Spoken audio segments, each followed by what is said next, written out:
When you're in winter's favorite town, the snow-covered mountains surround you. A historic Main Street charms you. And every day brings a new adventure. Welcome to Park City, Utah. Naturally, winter's favorite town. Join the experience at visitparkcity.com. Ryan Reynolds here for, I guess, my 100th Mint commercial. No, don't. I mean, honestly, when I started this, I thought I only have to do like 4 of these. I mean, it's unlimited premium wireless for $15 a month. How are there still people paying 2 or 3 times that much? I'm sorry, I shouldn't be victim blaming here. Give it a try at mintmobile.com/switch. Whenever you're ready. $45 upfront payment equivalent to $15 per month. New customers on first 3-month plan only. Taxes and fees extra. Speed slower above 40 gigabytes. See details. Productivity, winning strategies, and aligning employer-employee goals. If this sounds like something your business could use more of, then you've come to the right place. The Business Mechanic Show with your host, Vaughn Sigmund. Let Vaughn show you how to develop, improve, and jumpstart your business. So now, please welcome the host of The Business Mechanic, Vaughn Sigmund. Welcome to the Business Mechanic Show. I'm your host, Vaughn Sigmund, co-founder of Results Driven Leadership. If you're looking for a way to take your career and business success up a notch, then look no further. We can provide advice and tips from experienced executives who have all seen it before. Our real executives aren't trained trainers. Understand that. Our training and coaching come directly from experience, not out of some training manual. Please explore rdltraining.com and power up your professional drive with valuable knowledge, skills, and tools to make it big. No matter if you're just getting started or you've been leading a company for decades. So let's get down to it. Let's get down to the nuts and bolts of making your career and business success huge.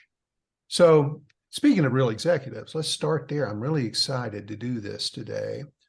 Speaking of real executives, let me introduce you to the newest member of the results-driven team, Eric Van Doren. Let me say a few words about Eric first. Eric Van Doren is a seasoned regional sales manager with over 28 years of experience. So he's been around the block. He's done a few things. And he spent his career in the apparel and fashion industries. He had a couple other soirees in there. He's very well-rounded. And so he brings a wealth of knowledge and expertise to his new role here with results-driven leadership. And so with his demonstrated history of success, Eric has a super strong background in sales, people, operations. He's very skilled in a variety of areas, including employee engagement strategy, creating great leaders, which is the most important part of it. Throughout Eric's career, as I know him, he's been very highly regarded, primarily in his ability to drive, result, and achieve goals. So a little bit more about his background. Prior to joining us here at Results Driven Leadership, he spent 28 years with PVH, or Phillips Van Heusen, which is a gigantic apparel company. And he was a regional sales manager there, where he was responsible for managing sales operations across a huge geographic area. And before that, Eric was part of his family's business, which you probably have heard. It's grown to a well-known international brand called Vans Shoes. You may know about that company. With his extensive experience in the industry and his unwavering commitment to success, Eric he's absolutely poised to make a significant impact in his new role here at Results Driven Leadership. Welcome aboard, Eric. I am so glad to have you on and to become a regular participant in the Business Mechanic Show. Wow, that was impressive. Thanks, Vaughn. I really do appreciate it. So, Eric, as you and I planned on this, and you and I actually spent about 3 minutes planning this, it was more than that, folks. We're going to be discussing courage in business leadership. He and I both started talking about this a couple of weeks ago. And we've been doing this series of podcasts and blogs and videos on what makes good leaders, what missing leaders have, how to spot leadership in your employees. And there's one, to me at least, I think Eric agrees with me, it's inarguable. I always struggle with that word. You can't argue this. The best leaders, there's one element of every great leader that they must have. It's the essential element, and that's being courageous. They may have other traits. They may have certain traits that make them highly effective. I think courageousness comes with confidence. And the more you do it, the more comfortable you get in your skin and your roles and responsibility. You can learn to be courageous. You can have a variety of other things, but you have to have courageousness. The topic Eric and I will be discussing today is courage in business leadership, because we both agree the best leaders are the ones who can inspire their employees to do better and better and be better, by the way. And a good leader, by the way, has to be a good manager, but not all managers are good leaders. And let's define that a little bit, Eric. And in your thoughts, your words, how do you make that distinction between a good leader and a good manager? Yeah, it's an interesting question, because you hear this a lot in the industry, and in the industry I've been involved, and everyone's searching for the leaders, which is hard to find, and I think there's something you can absolutely create and guide. I think a good manager really is really part of have different qualities, and they really have different responsibilities in each one of them. So really, typically, a good manager, get it down to the simple aspect of it, is really about day-to-day operations. A manager can do the X's and O's of what's going to happen. The simple piece of talking to employees on a daily basis, following budgets, simple stuff that they have to do. And really that the performance standards are met on a timely manner. It's really what they're looking for. I think in the aspect of the difference between that and also a leader, I think they're really responsible. This is the fun stuff about it. It's really about inspiring. The reason why you go to work, to inspire the people, to motivate these folks that work with you or above you.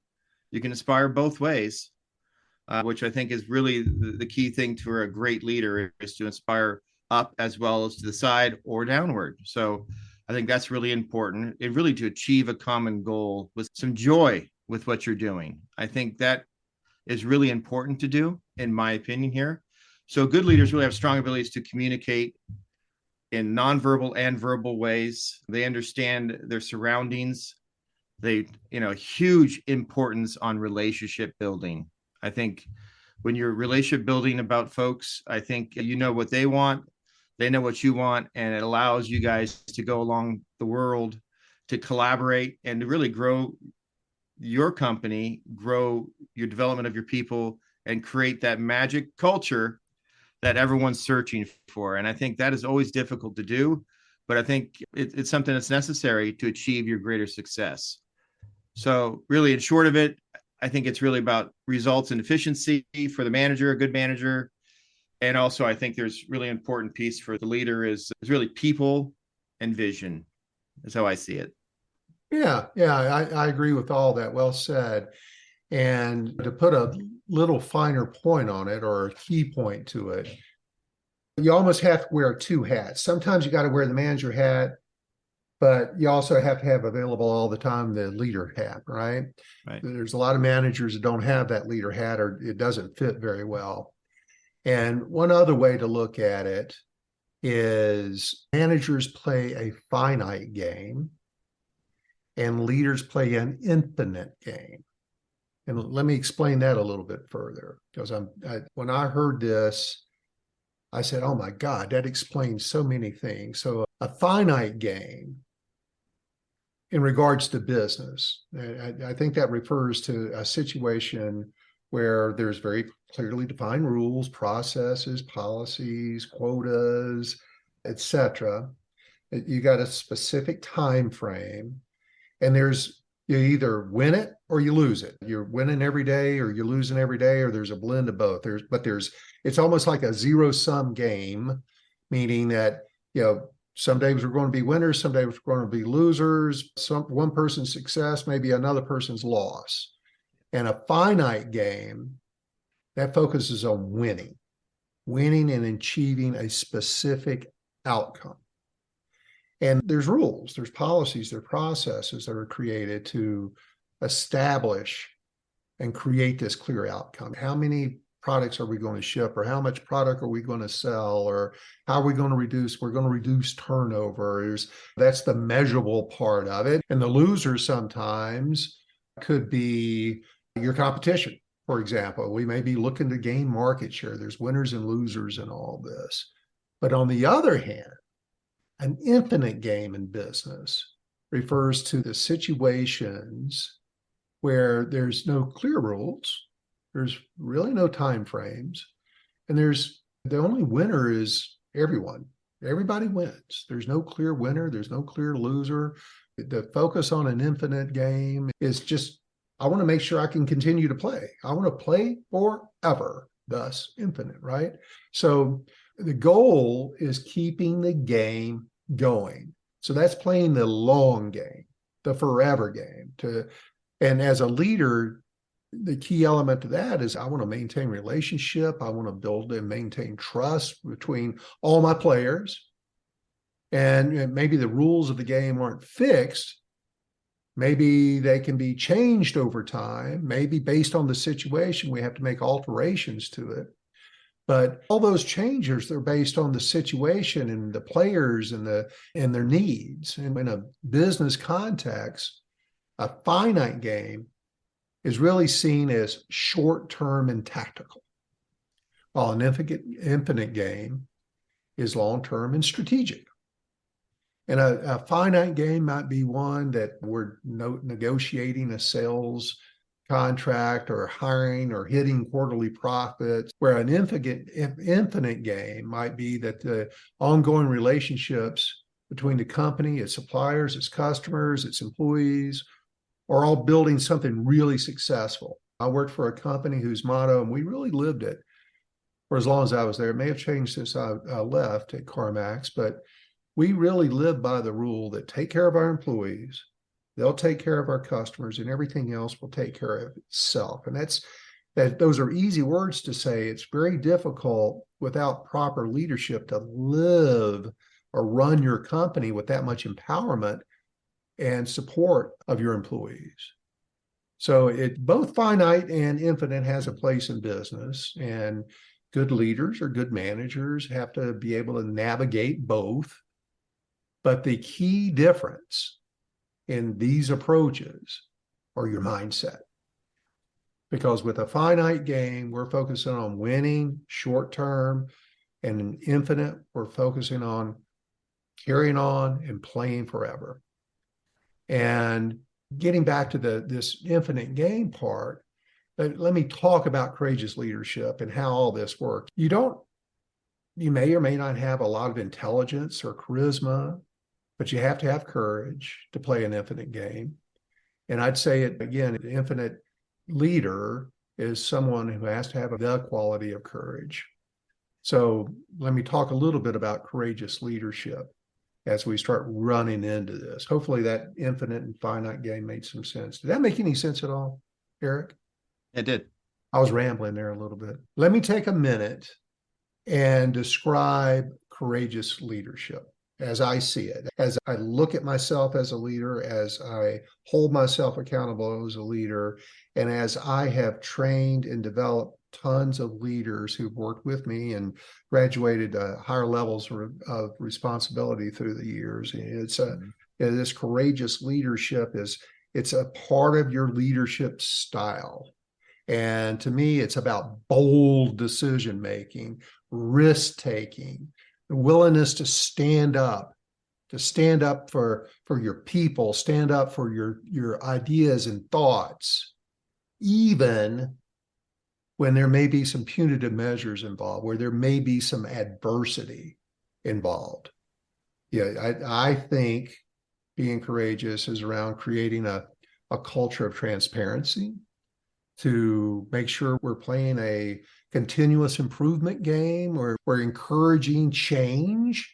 Because when we get stuck in things, we're going to end up slowing our growth and slowing our ability to adjust according to market and competition and that sort of thing. But a really, really good, courageous leader, they foster trust. They trust their people, which almost always evokes trust coming back at you. They get respected. They earn respect. Remember, respect doesn't come with a title. It comes with your behaviors and how you perform in the eyes of your people. And in turn, if you respect your people, they are likely to respect you back. If you in any way you treat them as your children or your pupils or anything like that, you're likely to hurt feelings and erode egos, and that becomes a tough road to come back from. And so with that, being courageous requires a level of emotional intelligence, or maybe even being self-aware, and for sure having a goal, a sense of purpose. What is my wrath of conviction that I'm moving forward on? What do I really believe in? I used to work with a guy, was one of my regional vice presidents at CarMax, Ron Costa, who I love. Ron, he was one of the most courageous guys I knew. And he'd take his fist and say, we got to have a wrath of conviction. I just love that term, meaning we have to stand for what we're going to stand for. We're going to demand what we demand. We're going to have a standard, and we're not going to lower those standards. We're going to find a way to get everybody to that standard. So again, that leadership style is vital to any organization's success, in my humble opinion.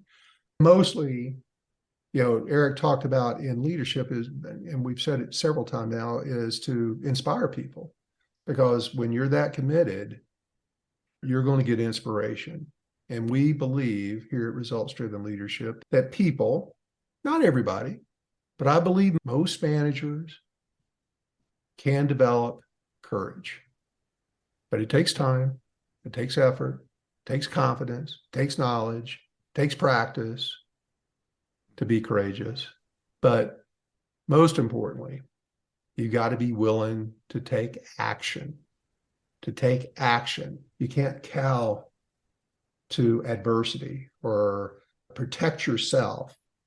You got to protect your people first, regardless of how much fear you have inside you. You got to draw that out of you. And not that we're saving lives, but man, sometimes we're trying to protect ourselves, which in turn affects our people, sometimes negatively. You just got to be careful with that. I'll get off my box on that one, and let's talk about courageousness and leadership. And Eric, you and I have talked about this several times now. When you think about the signs, what are the indicators that a leader or a leadership team, a management team, let's not call them leaders, are lacking courageous leadership? What are some of your thoughts on the signs of a lack of courageous leadership in a manager? Well, almost the opposite of stuff you just mentioned is really what's going to happen or not happen, right? I think really the piece is it's really a lack of action. I think you mentioned that a few different times. It's time to make action or no action. No action, it's not going to be a good thing. You're going to have action. Then you see also the lack of that would be indecision. I think you mentioned it as well. Again, just the opposite of what you said. But indecision is, it's a spoiler for sure. I think it's something that elongates and people look at you funny and they're like, what's going on? And I can tell you thousands of stories, but I mean, really the story is you have to make a decision if matter what it is sometimes, right? And then I think there's a thing of which sometimes can get you through a lot of that, even if you are biding for time to make a decision or biding for time to start your action, is really the lack of confidence is a big issue. I think you can never, ever lose your confidence. It's so important, especially for courageous leadership. You have to have your confidence, no matter what, always. Now, we talked about clear communication. Obviously, if communication is not clear, I think that goes back to the indecision part of it. That's another piece of it. But the biggest missteps really of any type of manager who are not being courageous, I think, is not having able to have difficult conversations. I think there's a piece there that when you don't do that, everyone's watching. Everyone knows. They know the good people and the bad people. They see what's going on. If you don't do it, I promise you, it's so hard to come back from. So do it. Do it now. We have a little thing called kicking the can down the road, right? We'll have that conversation later. No problem. We'll get back to it. Nope. To use the word, nope. You cannot do that. You have to move forward on it. Get yourself together. Have a decision. Have a conversation with confidence. And that will cure almost all these pieces. Really, if you don't do that, there'll be a bevy of things that will follow. And I'm just going to list a few things in my head of the bevy of things that really are hard to come back from. So have that conversation quickly. It's really, as you mentioned, a decreased trust and respect as from all employees. When you avoid difficult conversations, people are going to go, he's not having the conversation. They're terrible. What's he doing about it? What's he doing about it? And you're the leader. You got to be courageous. You got to stop that from happening. Unresolved conflicts, as you know, those things fester. Holy Lord, those fester for years sometimes. So you got to make sure you stomp it quickly and resolve those conflicts. You guys have to do that, or it'll continue to escalate. They don't fix themselves. No, they don't. Yeah. They'll escalate and keep on going and keep on going. And you go, gosh, have the conversation. Then there's a other piece about it is really a missed opportunity to have those folks as a growth and development of something. Super important. If you miss those opportunities, they might not be around. They might find another job. They might be one of your best employees. If you don't stomp out that employee that is not working correctly or correct that behavior, those really good ones are listening. And eventually, can we use a less violent word than stomp?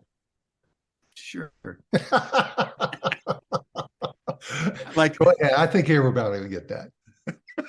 They'll get that? Yeah, they'll get that. So don't miss your opportunities, Vaughn. Right now, give me that conversation. I'm just kidding. So that always leads. Doesn't it always lead to, lack of productivity? I mean, it starts to go down and down and down. If you don't address those problems, a manager will be perpetrating negative behaviors that can lead to decreased productivity all the time and performance. Yeah, you're essentially proving them, right?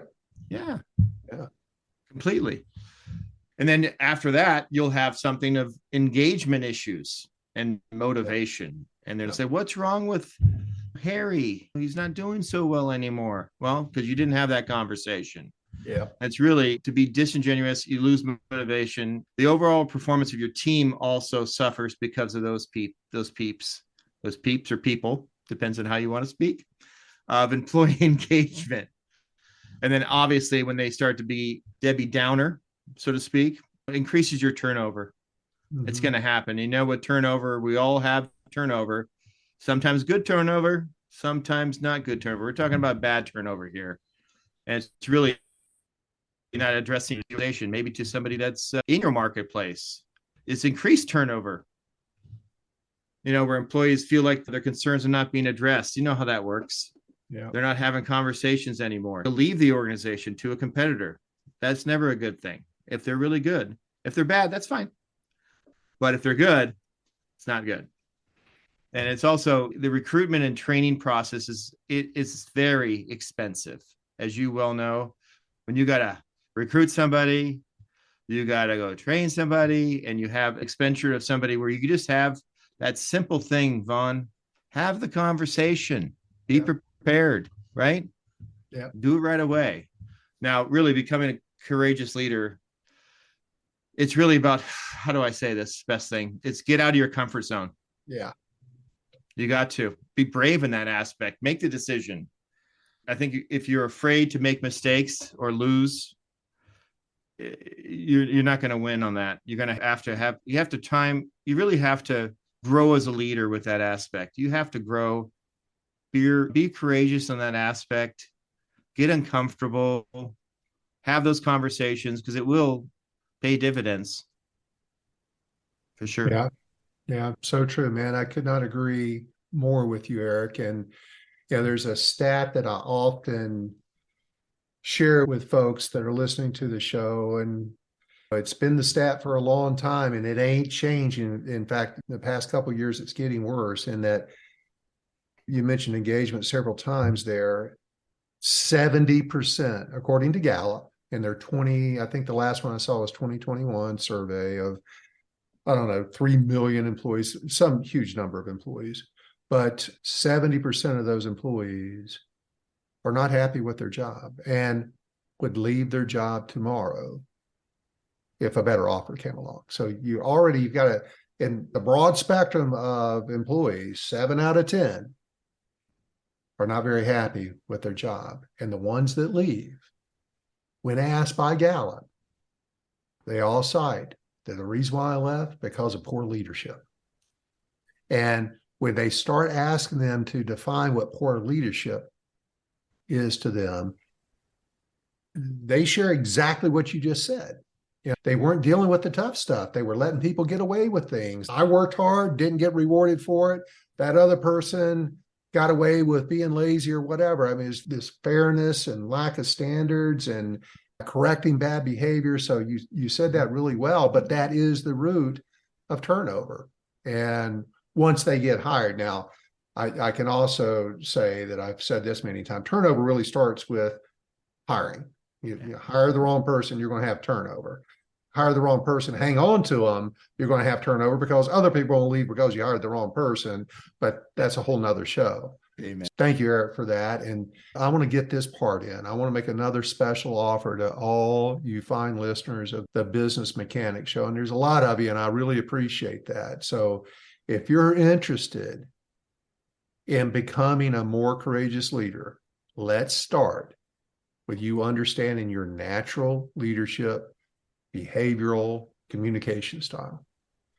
And because you are listening to this show, I'm going to offer you a free DISC assessment.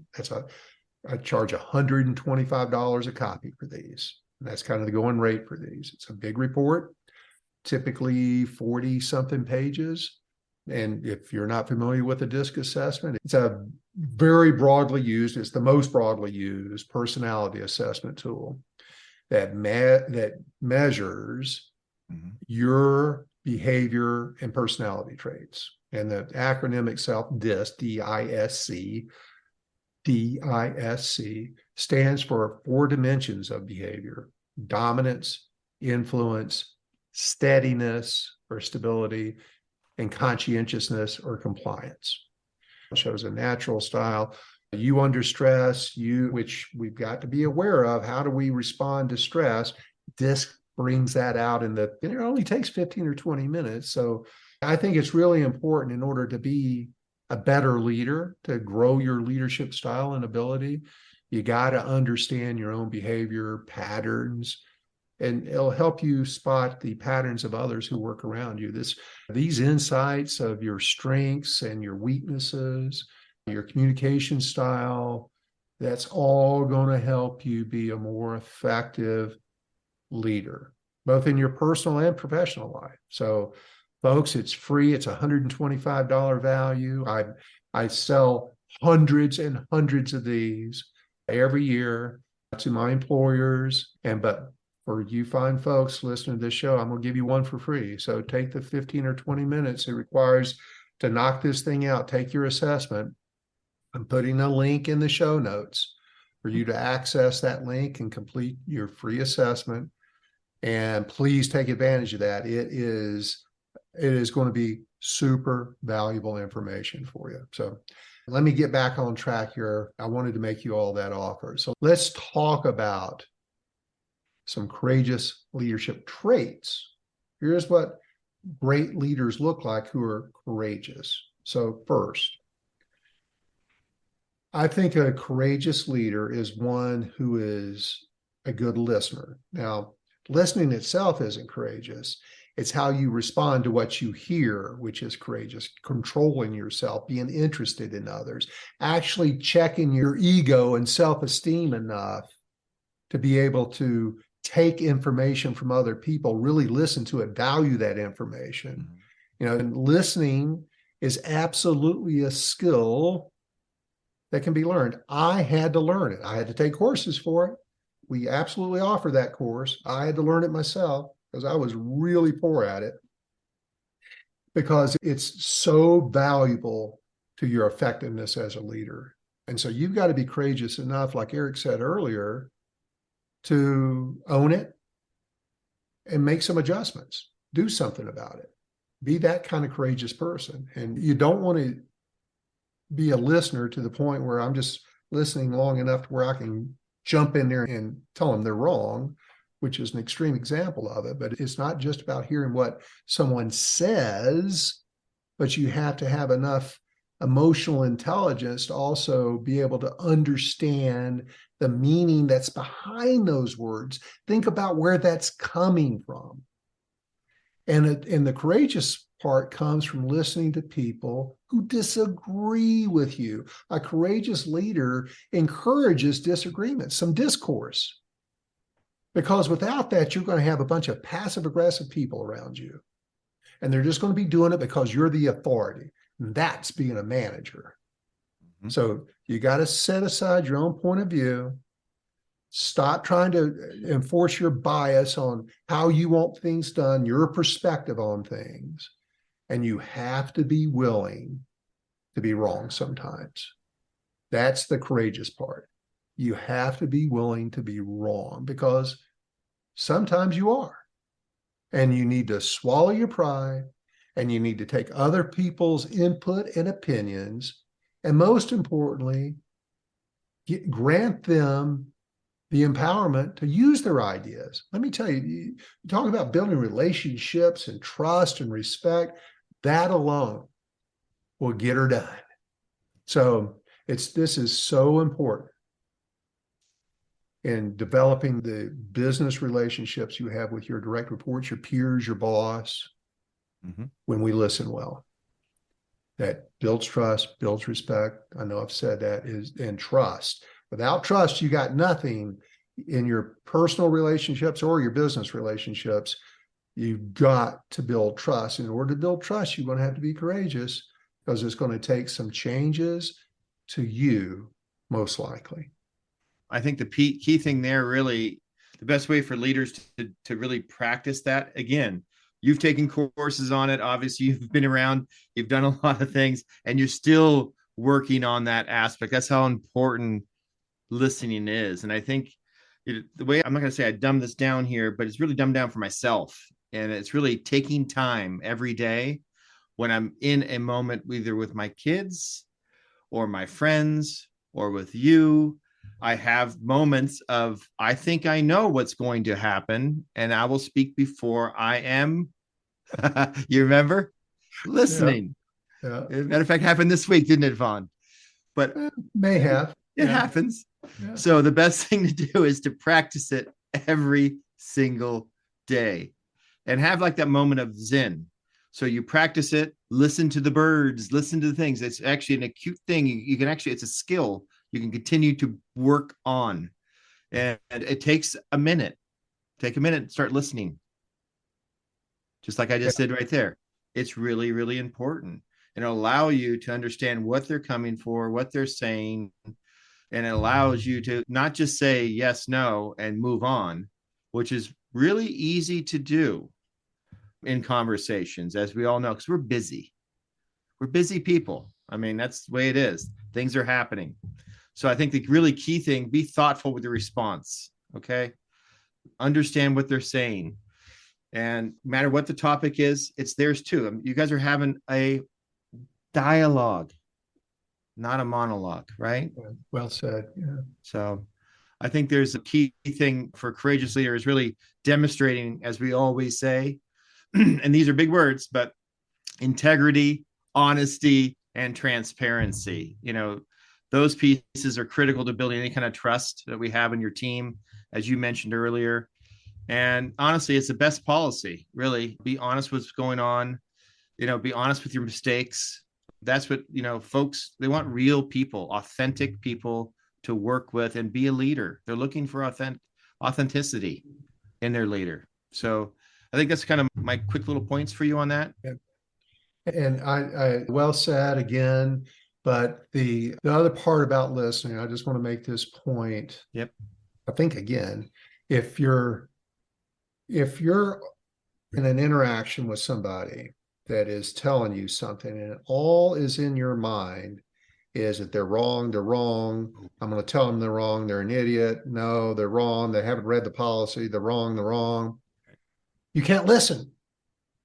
It's impossible to listen with your little monkey brain going on there. You can't, nothing's going to penetrate any of that. So people say to me now in this business where I coach a lot of people, and they'll say to me, gosh, Vaughn, you got so much patience. And I got to tell you, no, I don't. I'm about the least patient person on the planet. But what I know I have to do is I've got to be quiet, both physically and mentally, in order to understand what somebody's saying so I can truly listen. And it's a learned skill. And again, like I said, I took classes, I've practiced this for decades now. You've got to be good at that in order to be an effective leader. You've got to be able to hear, because if all you're doing is thinking about what you're going to say while somebody's speaking to you, you ain't picking up what they're putting down. So, and Eric, you mentioned that transparency thing, and man, so many people struggle with this, and especially when it comes to their expectations. Yeah, I was holding a class on Thursday with a group of managers, and I forget exactly what we were talking. We were doing a strategic plan, but somewhere along the way, we were talking about SMART goals. That's what it was, and that specific, measurable, achievable, the person responsible, time bound. And I always emphasize that time bound part. Mm-hmm. And that is the part that so many managers, leaders don't necessarily, but managers do. They miss that time bound part. And it's a saying I use often. We are constantly getting mad at people for not doing what we didn't tell them to do. Right? Yes, exactly. Both at home and at work, right? Because, can you get this done for me today? Yeah, I can get this done for you today. And at 3:00, you go out there and it should be done. And you say, hey, did you get it done? No, I was going to get it done, before I went home. And now you're mad because they didn't have it done. They've had all damn day to get this done. They haven't got it done. And now you're frustrated with them, but you didn't tell them to get it done by 3:00. That's the time-bound part of it. Yeah. And so often we are the victims of our lack of transparency in what we expect out of somebody.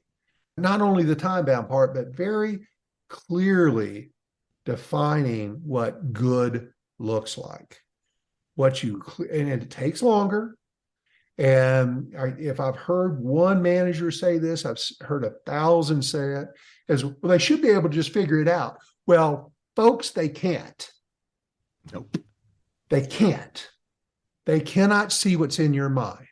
You've got to unpack your expectations, turn that into words in a clearly understandable way, seek input and make sure they're understanding. In fact, again, I had this to demonstrate this yesterday. I've got a president of a company. We were having a group meeting with his management team. And I'm trying to teach this president, in order to be less frustrated at the end of a meeting, make sure you're checking, okay, what did we just agree to? What did we just agree to? And to demonstrate to him, I facilitated this last part of the meeting, and we'd agreed to come, they're building a new filing system in their server, and they're collaborating together, thank God, working together to create this filing system. And they were determining what files were the main files, what were the secondary files, et cetera. Boring stuff. But we agreed at the end that by the time they got back together the next Friday, that everybody would have a list of Post-it notes for what went in the main folders. So you're going to write down all your ideas and opinions on Post-it notes as to what should go in what folder. And to demonstrate that you've got to make sure everybody understands you are being transparent with your expectations.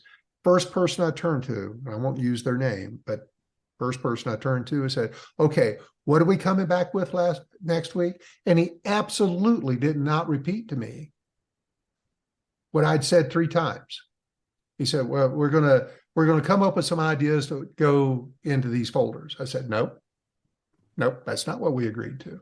What we agreed to is you're going to write down on Post-it notes. I think this is the 6th time I'd said it to this group, by folder, what goes into it. This is such simple stuff, right? And this is what frustrates so many people, especially the president of this company. And so I said, okay, and most people just blow on past there. But I went back to the well again. I said, same person, what did we just agree to? Well, I'm going to write down the folder name on a piece of paper and what goes in it. I said, nope, you didn't get it right again. You're going to write on Post-it notes. Oh, that's right, Post-it notes. Because I guarantee you, when this person came back next week, he's going to have a list. The boss there is going to expect Post-it notes. He's going to throw up his hands in frustration again because he didn't go to the work to make sure his expectations were transparent. And it's that demonstration of frustration that is created by you shows your lack of transparency and leadership. Did I just get on a rant, Eric? I loved it. It's so true. Yes, I did.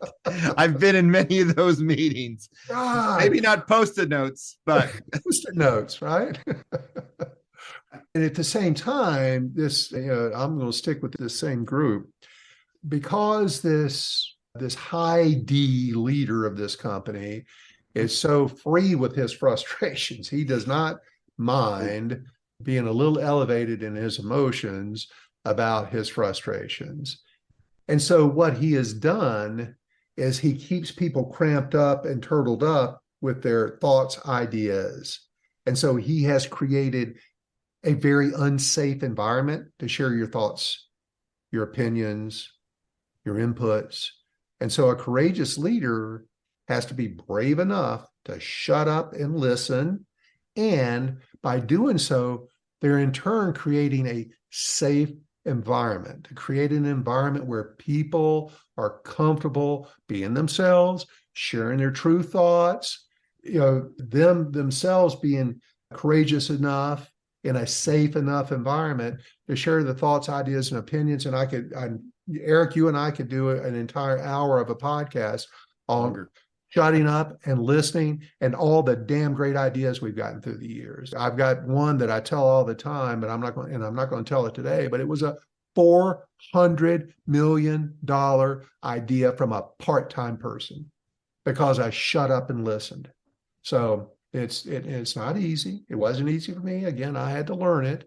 And I had to learn by being a good listener. I was also creating a safe environment, which is absolutely essential to building a high performance team. And because when they feel safe, they feel supported. And the more likely they are to share their ideas and opinions and to tell you what they're truly thinking. They don't go to their natural passive aggressive tendencies to hold things back. And they'll also hide their mistakes. Yep. Well, why didn't you tell me, right? How many times we've heard about, well, they didn't tell me about it. I had to find out by surprise. Why didn't they just come tell me? Because they didn't come tell you because you haven't created a safe environment where they can come and admit those mistakes. And they may know that everyone else, you cream them, to Eric's word, you stomp on them just because they made a mistake. But, being able to admit to your mistakes, owning your mistakes, especially in front of your people, man, does that help you grow as a leader, not only in your confidence as a leader yourself, but in the eyes of everybody around you. And I'm going to tell another quick story here as an example of that. It comes from Simon Sinek's book, Leaders Eat Last. So it's a book. If you haven't read it, I'm encouraging everybody to read it who wants to become a better leader. But it's a book about leadership and the power of organizational culture that builds certain high levels of engagement. But the story I want to share with you is about a Marine who fell asleep on duty. And Simon tells this to illustrate the importance of creating a culture in which people feel valued and supported. And as the story went, this young Marine fell asleep on guard duty, which is a no-no, of course, and his commanding officer found him, caught him asleep. And that commanding officer could have punished him, could have thrown him out of the Marines if the colonel had wanted to, could have punished him in some way for this mistake. But instead, he chose to listen and to understand the circumstances that led to this Marine falling asleep. And instead of having his bias and going right to punishment and stomping on them, he discovered that this young Marine had been working long hours. He'd not had a day off in weeks. He was totally exhausted. So once he learned this, instead of punishing this Marine, the commanding officer took all that in and realized that maybe the reason why this guy fell asleep was my fault. Because I'm in charge here. I'm the one that has allowed this Marine to work all these long hours, no days off. That comes from me. I own that. That's not the Marine's fault. So I have partial responsibility in this. That's courageousness. And so from all that, this commanding officer is a colonel, understanding his role in all this, in this situation, he made some changes. He put in place policies and expectations to ensure that his Marines that were under his command, under his responsibility, were being properly supported and had the resources they needed to do their job. He took steps to foster a culture in which people felt valued and supported. And he made some changes into expectations, which drove morale up. It improved performance, but also it improved the level of respect that his soldiers had in him. And it's really important. The other thing too, let's go back to this Marine colonel for a second. If he had committed to his team that he was going to make certain changes, he had to make those changes. If he was going to provide something, he had to provide something. And you've got to be you have to be courageous, and you also have to be very impeccable. I love that word, impeccable with your word. You've got to be honest. You've got to be transparent again. We all have things to hide. We all have things we want to avoid. But it's important to be honest, not only with ourselves, but with those who work with us. And for example, if you don't know something, say it. It's okay not to know everything. Nobody expects you to know everything. It's simple to say, you know what, I don't know. Let's go find out. You're going to be respected so much more for admitting that you don't know something, or even more importantly, in the sticking to your word, if you find that you can't stick to your word, go tell them. Tell them, I found out I can't do it because of, don't just not do it. You've got to be transparent. And it's so much better if you go, I know I said I was going to do this, but I found out I can't. I can't do it because of this and this. And so you just can't break your word. Don't make promises you can't keep. Those goes hand in hand with leadership 101. Don't make promises or commitments that you can't keep. And let's just talk about promises for a minute. I'm going to tell you one of my favorite stories, right? I'm not going to tell you the whole story because we're running a little long, but I had a store that was built on a hellhole. And it happened to be over in Las Vegas. And everything that could go wrong was constantly going wrong in this location. And I changed managers, and I put an ineffective leader back in there again, and the same hell continued to take place. And finally, I went out, I convinced, persuaded I had a regional manager in training. And I said, it is Mike. And I said, Mike, God, you got to go fix this for me. I'm looking like an idiot. I'm letting these people down in this store by continually putting ineffective leadership in there. I know you can do it. Mike, please go to Las Vegas for me and get this place cleaned up. And then as part of you being there, one, you're winning huge brownie points with me and the company. But second, we've got to start developing your replacement that has the same leadership qualities that you do. So this place had a very low level of engagement. We measured this every year. And Mike, being the leader that he was, came in and started having group meetings with different groups of employees. And he wanted to know everything that was bothering them. In order to fix it, I had to know what was wrong.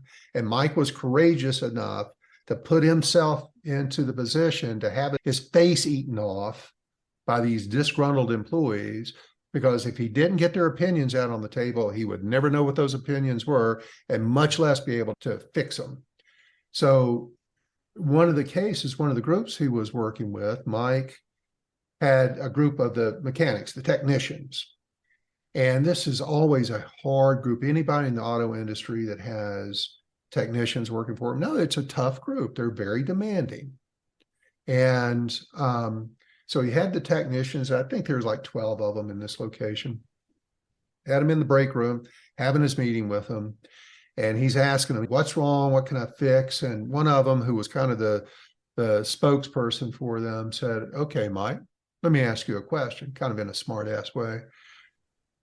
How many people you see here, Mike? Mike says, well, there's 12 of you. And he says, and Mike, management, and God, I hate it when employees say management requires. That is a bad word to hear, folks. Management requires that we all go to lunch at the same time.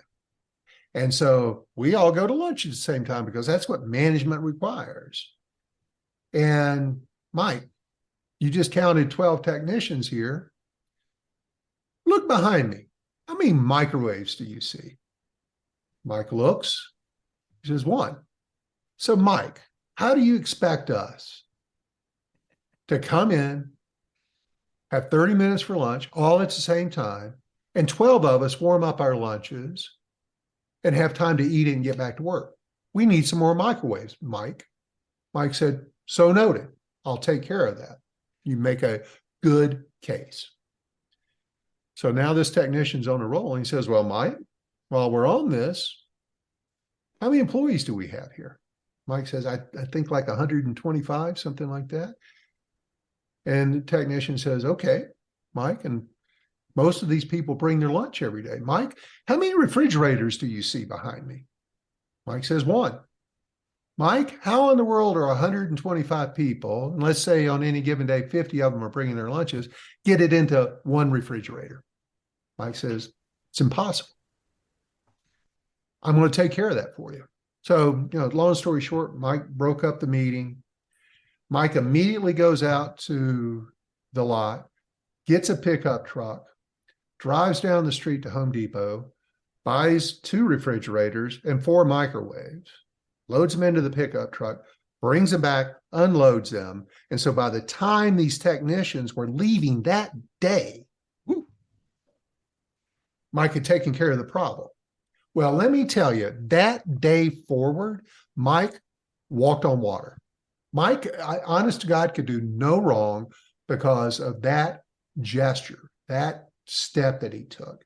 Because he listened, he took care of it, and he took care of it immediately. And you think about it, he might have spent, I don't know, this was probably close to 20 years ago. So let's say he spent $1,000 on a couple refrigerators, maybe $1,200.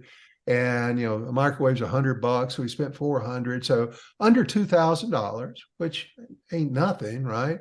But for under $2,000, he saved us hundreds and hundreds of thousands of dollars.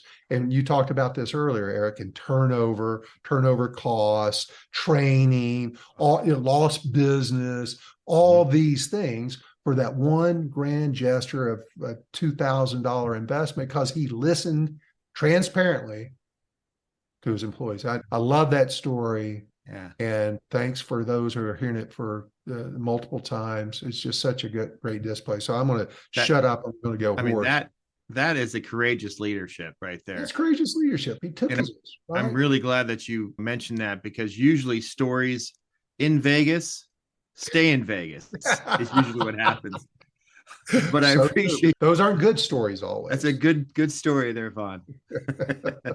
So let me shut up for a minute and turn it back over to you, Eric. What are some other traits of courageous leadership in your mind? Well, I think it's to piggyback on the story, really, is respecting people's point of view. If this guy in Vegas never listened to this or respected his point of view, he would not have kept that team. I mean, it's very simple. Even if they disagree with you, he made something that could have been really explosive, and he made it into the biggest win probably in that section, where you didn't have to go out and worry about that location again. Nope. Right? I mean, not even close. In fact, let me just tell you how that location performed. Mm-hmm. During the 2008 recession, mm-hmm. when our business as a company was down 30-40%, that store was having increases. That's incredible. It's incredible. That's what a turnaround Mike made in that store. Mm-hmm. So I'm sorry I interrupted. No, I think that just goes to the point. I'll make it brief. Really, it's such a valuable contribution that he made, and he had that. Obviously, his boss, which was you, allowed him the autonomy, correct, to go ahead and make those decisions and make those pieces to actually grow that business and keep those people. So really respecting someone else's opinion is utmost. Understand that you listen what's going on, keep an open dialogue, like we said before, right? Super important. It really creates productive, that story really just stands in my brain right now. You just told me and I can't stop thinking about it. I wish I was there to see it, because those kind of moments are really things that you'll remember forever, like you just mentioned.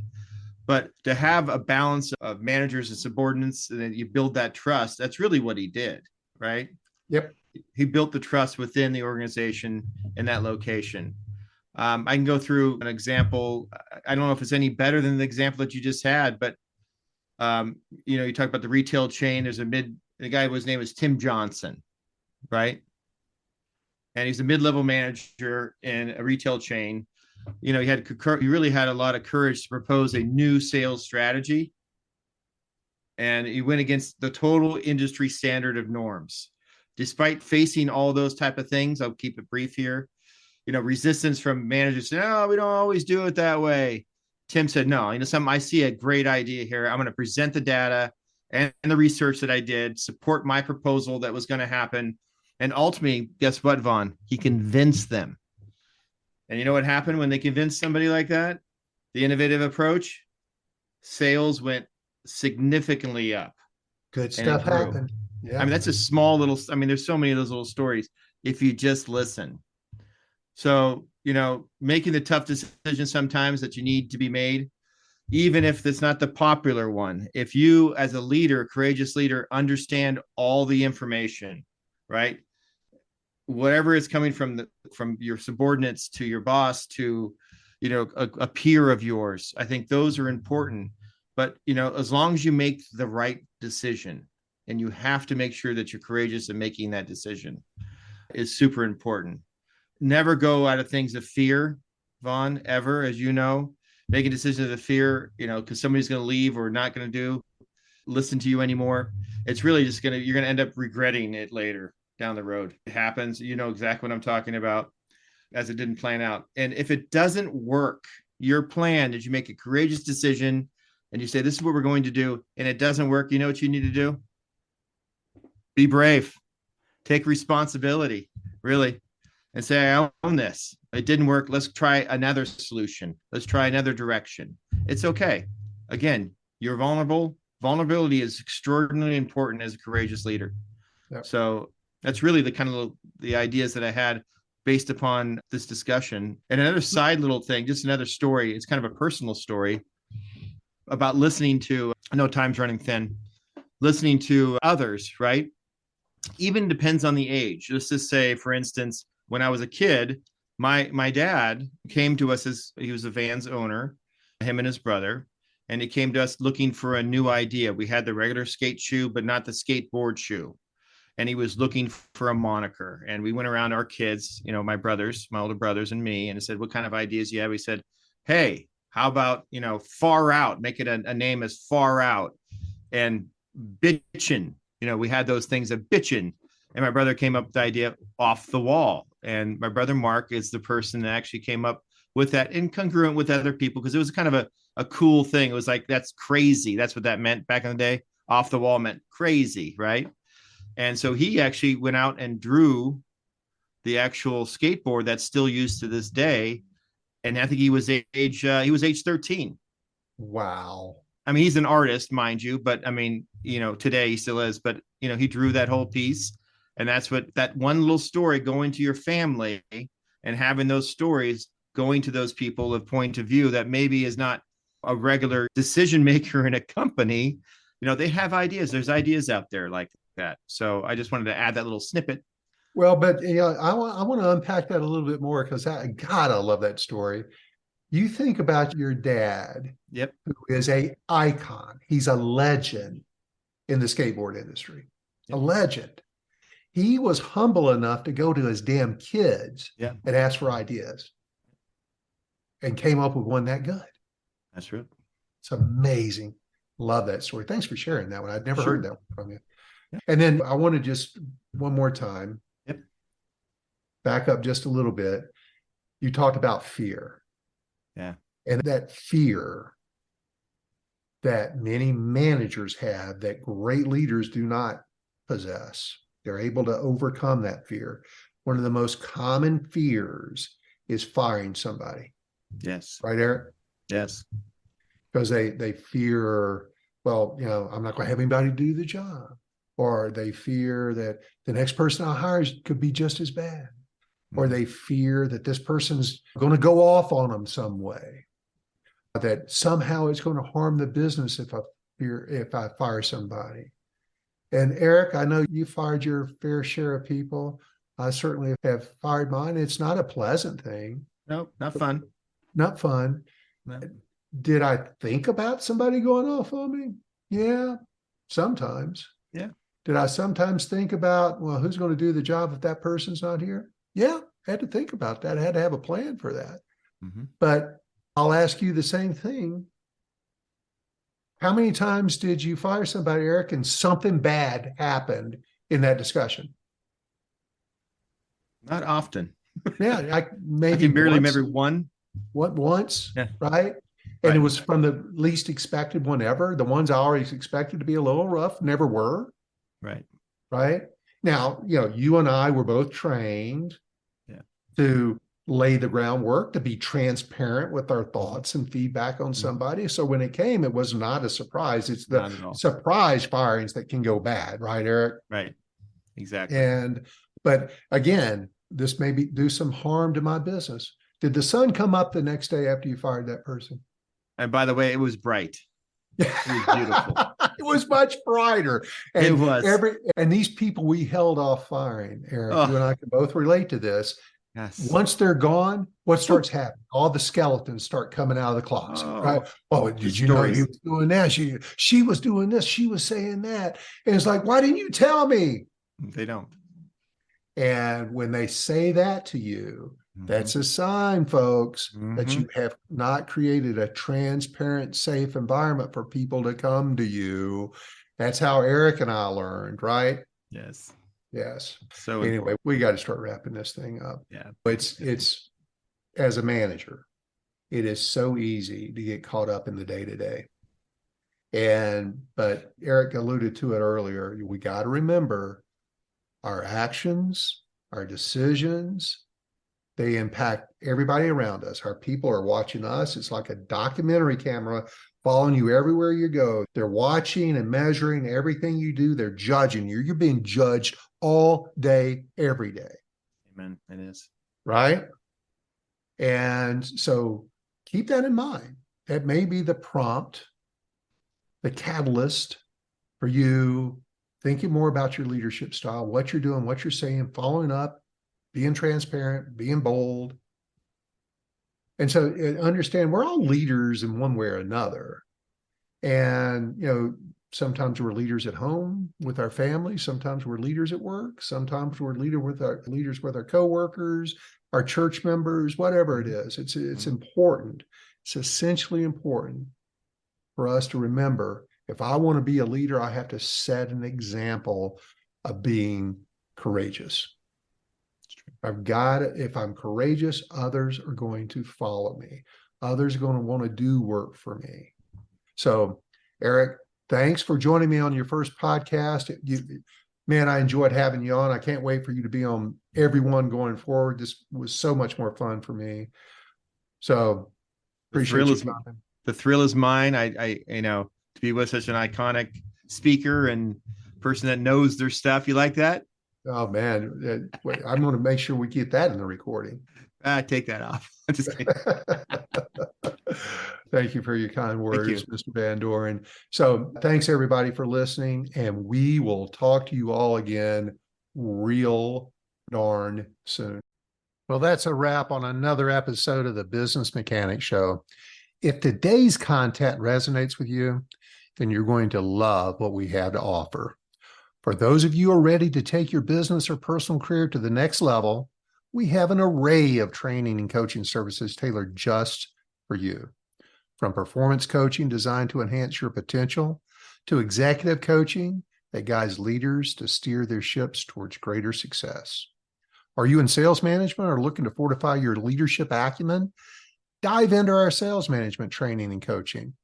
Not only will it sharpen your strategies, but it will also provide you an ROI that's undeniable. Remember, the best investment you can make is in yourself and your team. For those seeking flexible learning options, we're excited to share our online and in-person management leadership classes. These aren't just your typical courses. They are meticulously crafted, ensuring that they align with your unique needs and aspirations. And the best part, prices start at just $47 per month, making top-tier coaching and training accessible for everyone. Your growth, both personally and professionally, can have a ripple effect, the one I call the transformational triangle of change. The skills you learn, the perspectives you gain, and the efficiencies you create can translate into increased revenues, more cohesive teams, and an enriched company culture. So why wait? The potential ROI on this investment isn't just in dollars, it's in the progressive future you're carving out for yourself and your organization. Thanks once again for tuning in. And remember, every business needs a tune-up every now and then. Let the Business Mechanic Show be your guide. Check out our website, rdltraining.com, to discover more details on our programs and coaches. We have a link in the show notes to guide you there. Until next time, we're out of here.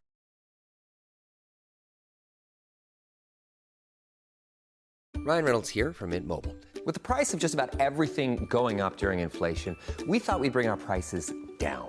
So to help us, we brought in a reverse auctioneer, which is apparently a thing. Mint Mobile Unlimited Premium Wireless. How to get 30, 30, bit to get 30, bit to get 20, 20, 20, bit to get 20, 20, bit to get 15, 15, 15, 15, just $15 a month? Sold! Give it a try at mintmobile.com/switch. $45 upfront payment equivalent to $15 per month. New customers on first 3-month plan only. Taxes and fees extra. Speed slower above 40 gigabytes. See detail. Hey, I'm Ryan Reynolds. At Mint Mobile, we like to do the opposite of what Big Wireless does. They charge you a lot, we charge you a little. So naturally, when they announced they'd be raising their prices due to inflation, we decided to deflate our prices due to not hating you. That's right. We're cutting the price of Mint Unlimited from $30 a month to just $15 a month. Give it a try at mintmobile.com/switch. $45 upfront payment equivalent to $15 per month. New customers on first 3-month plan only. Taxes and fees extra. Speed slower above 40 gigabytes. See detail.